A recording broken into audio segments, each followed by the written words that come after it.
The hangar was full of noise. Steam hissed from broken vents. Lights flickered. The Empress paced in front of her golden ship, while her crew scrambled to contain the mess. A power coil had failed during atmospheric descent.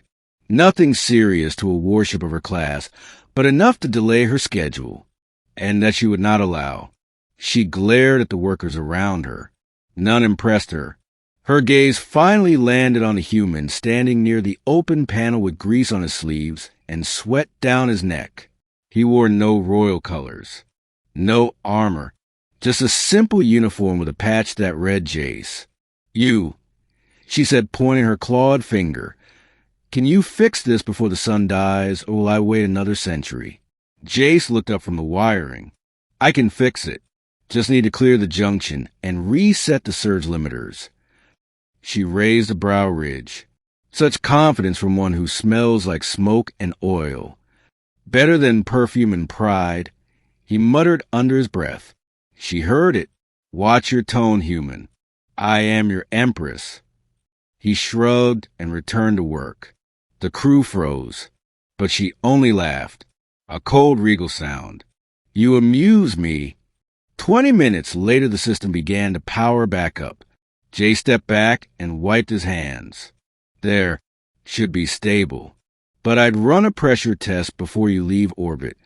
She tilted her head. "You are efficient. For a lowborn."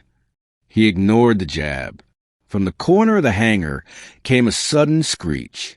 A large feline creature with sleek black fur and golden eyes bolted into view. It was the Empress's personal beast.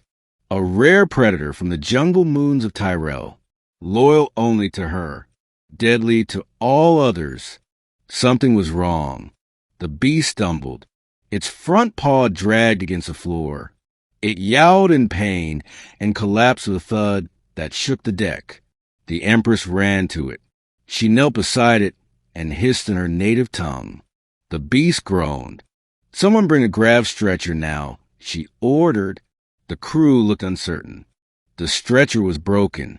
It had failed during landing, and the replacement had not yet arrived.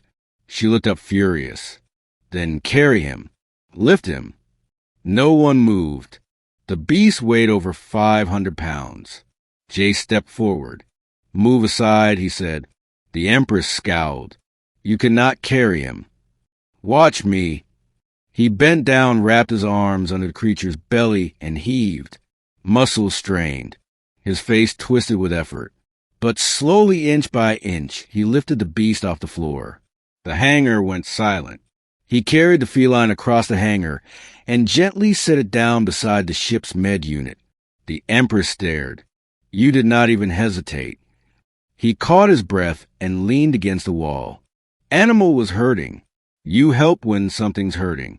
Don't matter who owns it." She rose and stepped toward him. "You could have died if he panicked." "Could have. Didn't. You lifted a Tyrell cat with bare hands. No suit. No fear. Pain's pain. I fix things. That includes broken animals." She narrowed her eyes. "Were you really?" "Just a mechanic, like the patch says." She looked at the patch again. "Jace. Human. Rankless. And yet stronger than most of her guards. Stronger than most men she had tested. Perhaps," she said slowly, "you are more than your smell." He grinned. That the Empress's way of saying thanks. She did not answer, but she turned to her beast and whispered something in her language. The feline blinked and let out a quiet purr. Then she looked at Jace again. "Join me," she said. He blinked. "Excuse me. Join my ship as Chief Systems Engineer. I need someone who can do what others fear." He shook his head. "I don't serve crowns." "You served no crown when you lifted my beast. You serve pain. That is enough for me." He thought, then nodded once. "For the beast, not the throne." She smiled. This time it reached her eyes. "For now," she said. The Empress and the mechanic boarded the ship together, and the stars opened to a new kind of loyalty.